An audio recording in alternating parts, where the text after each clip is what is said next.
Tennessee offensive line coach Glen Elarbee. To ask a question to coach, hit the raise your hand function. We'll start with David Ubben. Glenn, how would you describe what you inherited with this group of linemen and any guys standing out so far for you? What about midway through spring? I'd say an interesting combination that you got a lot of older guys that played ball and are really savvy with Cade Mays, Jerome Carter, guys that kind of understand the game on a little bit different level, and then a bunch of young guys that play really hard, give unbelievable effort, but just have to learn the game. Just have to learn where to put their hands, how to step, what the defense is trying to do when you see what's going on, and try to do that tempo as well. So it's a good blend, man. Just really right now trying to get the older guys to help bring those younger guys along, and all of us get to the point that we want to be at. Eric Kane and Patrick Brown. Hey, Glenn, I know Cade Mays is working kind of in some different spots, right side, left side, guard, tackle, but from what you've seen from him and being an upperclassman the first couple of weeks of spring, do you see him more as a better fit at guard or tackle in this offense? Man, that's a great question. Really at the end of the day, it's no matter where he fits best with all the other guys. He's such a talented guy, and he has played so many different positions, and he knows how to use his body, how to move it.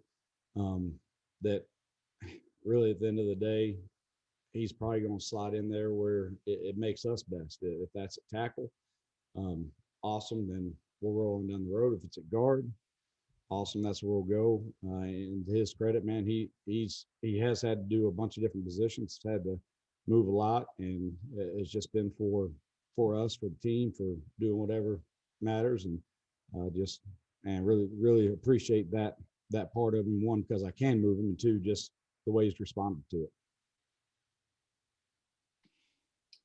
Glenn, one guy I don't think you've mentioned yet is Dane Davis, who came here as a walk-on. What do you like about him, and kind of how is that left tackle situation shaping up with him and maybe Cade and even K-Ron too?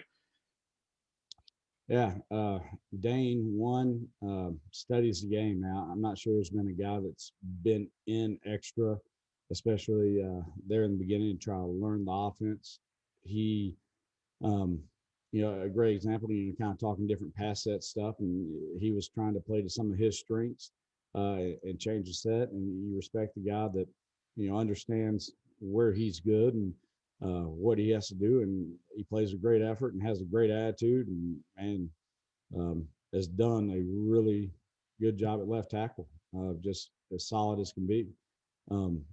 Bert, one, has an unbelievable personality, man. Really enjoyable guy to be around. Has great talent. I mean, he can twitch and pop and do some things run game wise, and do some things body position wise, pass set wise. I think trying to find the fine line was, his knees, his motor every single play. I think that's kind of where we got to get to with him. But cool thing is they're both competing. They're both kind of rolling, taking reps. And man, let the best man win, but also let those guys kind of sharpen each other, kind of push each other competition wise. Brent Hubbs, then Ben McKee. Yeah, Coach, a couple of questions. One, are you where you thought you would be at this point in spring with this group? Are you a little further ahead, or are you a little further behind? And then secondly, what's the key to making the offensive line go in this offense? What do you need out of an offensive lineman most in this offense? Right. Gosh, where we're at, I think we're in a good spot. The best tell of that will be when we get to scrimmage the second time. It's always where you make the biggest jump, because they get to see how to play with tempo, where they were slowing themselves down inadvertently, that you don't have to be in a panic, but everything is smooth as fast. Just knowing their awareness, I think that's where we'll probably make the biggest jump, and man, I can tell you where we're on track or we're not. At that point, if we don't make the jump, then we got a ways to go. But we'll see there. You know, and then, gosh, I kind of got off on a tangent there. It's really embarrassing. What was the second part of the question? Give me Just- that one more time. Just what do you? I mean, for you, what is needed to be a successful offensive lineman in this offense? Is it power? I know some of the physical stuff, but what do you say? I've got to have the following 3 or 4 things for a guy to be successful on my offensive line in this offense. Sure. Crazy enough, I do think it starts mentally.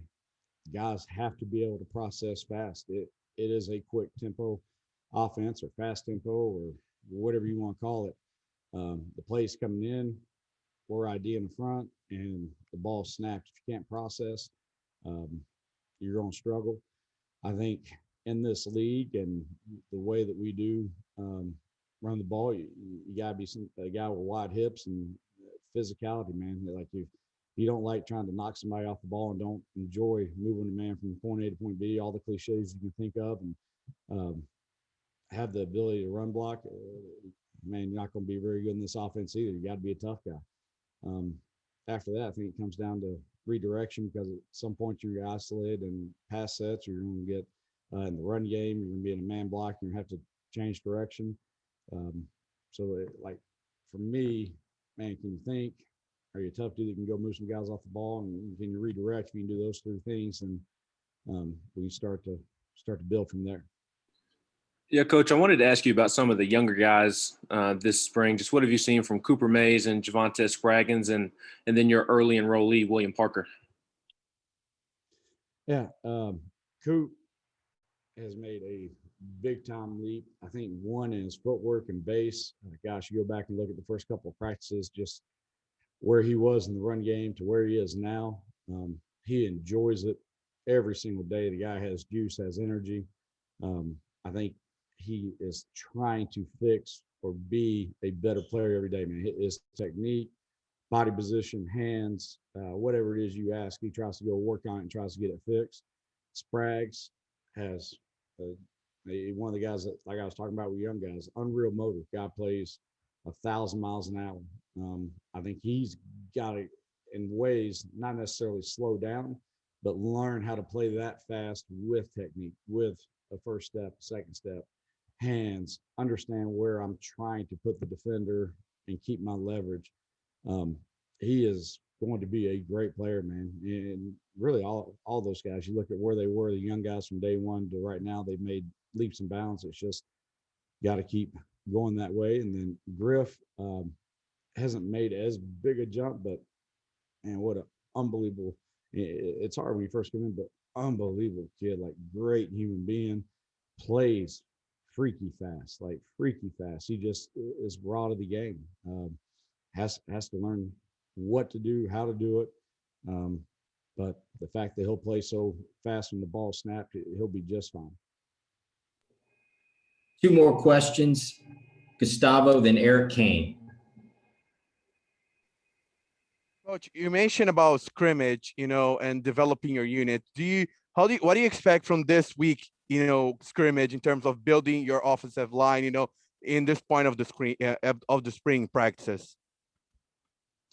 Man, we grade everything, so I kind of let their performance dictate who gets to play. That's the way we've done from workout spring to every spring practice we roll out there. We grade every single rep. The guy that grades the best, he's the guy that gets to start. So if that's kind of where you're leading on that part of it, dude, they're in control of their own destiny on who ends up being the starting 5. As far as where they are at the end of the scrimmage, man, I hope tempo is super clean. I hope our assignments are a lot better. It kind of goes back into that processing piece of it. And then just continue to build on the physical part of it. Be able to go hammer the ball when we want to go hammer it. Hey, Glenn, you mentioned Jerome Carter being a veteran guy and how beneficial it is to have guys like he and Cade Mays in camp a little earlier. But how has he adapted to the new scheme? And is he a viable option for you guys snapping the football this year? He is. He's played guard and center. Has rolled through. He's adapted really well. He's highly intelligent. Doesn't take but one time to tell him something and he has it. And I tell you, he's got a gift for kind of explaining in a unique way. Sometimes the way I'm trying to explain something, he'll say, hey, you know, it's kind of like, look at it this way. And he'll explain it to Spraggs or explain it to Coop or explain it to whoever it be. And guy's really a good teacher as well. And a lot of that comes from how smart he is. And really the fact that he cares and he has a genuineness to him that guys listen to him. I recruited JC out of high school, and man, I'm really glad to get to coach him again, or I say again, to get to coach him, and he's been awesome, man. Can't say enough good things about him at all. Thank you, Coach, for your time. Thank you, guys.